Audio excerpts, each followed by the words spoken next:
Magandang umaga sa inyo, guys! Today, nasa sementeryo kami. Kasi bibisita kami kay Mamala kasi inutusan kami ni Tito Jojo. Guys, ang ganda dito ng bahay. Kung gusto ninyo tumira, libre lang! Guys, andito na kami. Lalagay na namin yung ilaw ni Mamala. Pero parang may napapansin ako. Yung hawak-hawak ni Papa, nasira na. At dito na nga guys, nag-uusap na kami ni Papa kung saan ilalagay. Hindi, dyan lang. Dito. Doon. Dito. Hindi. May ano na, dito naman. Hindi, dyan lang. Dito. Oh. Sabi ko na talaga, nasira na. Kasi dapat may natulis dyan eh. Kaya pala may dala si Papa ng kutsilyo para panghukay niya. Dahan-dahanin mo naman, matatamaan si Mamala. Agyan, natamaan mo Papa, nyari ka talaga ka Mamala. Matamaan si Mamala nito? Hindi man yun. Baka matamaan si Mamala. Hindi man yun, sa gilid lang siya. Saan dito? Ewan. Wala, nahulog siguro. Pas. Bakit?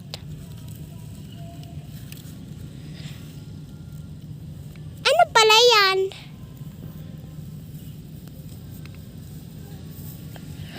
Ayan na. Yan?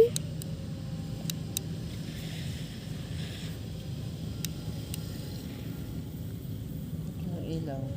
Ewan. Baka kailangan battery na.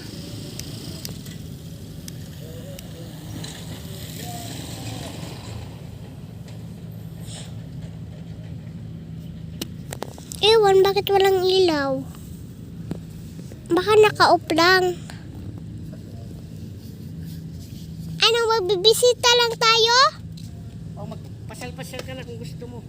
Hindi, maglilinis pa tayo ng kandila. Ha? Yun o, sobrang kalat. Ayun pala. Lilinisin naman natin. Si Papa talaga, palagi nang mamadali. Wala naman gagawin sa bahay. Tapos, magsiselfon man din sa bahay. Pag nalulubat, ako ang papatripan. Pero pag naiinis, kahit siya naglubat, napapagalitan naman ako.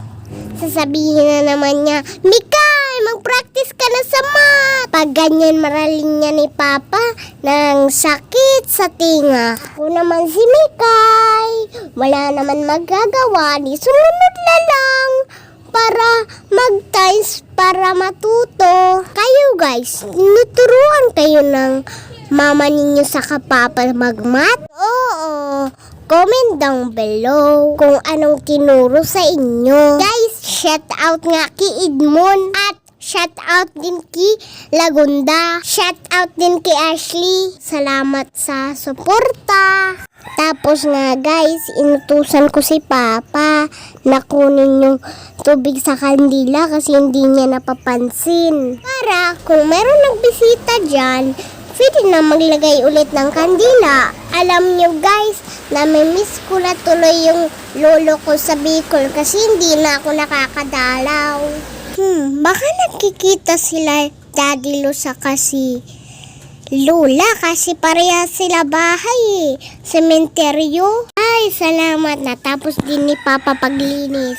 Kung hindi ko pa inutusan, hindi niya gagawin. Mabuti naisip ko yun agad.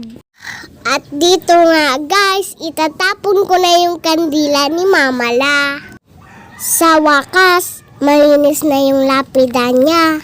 Tara guys, ipapakita ko yung tambayan ko dito sa sementeryo pag andito kami. Ang ganda kasi dito ng view, kaya gusto ko dito magtambay.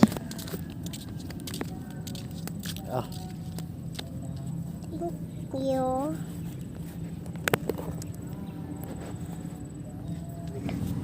Sino yung nagsasaba? Bakit sobrang ingay? Alis na tayo? Alis na kami. Dali lang pala kami eh.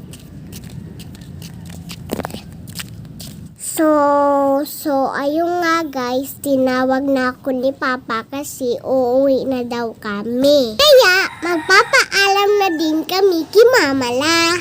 Bago kami umuwi guys, saka magpaalam, i-explain ko muna ano yung nilagay namin na ilaw o paano ba.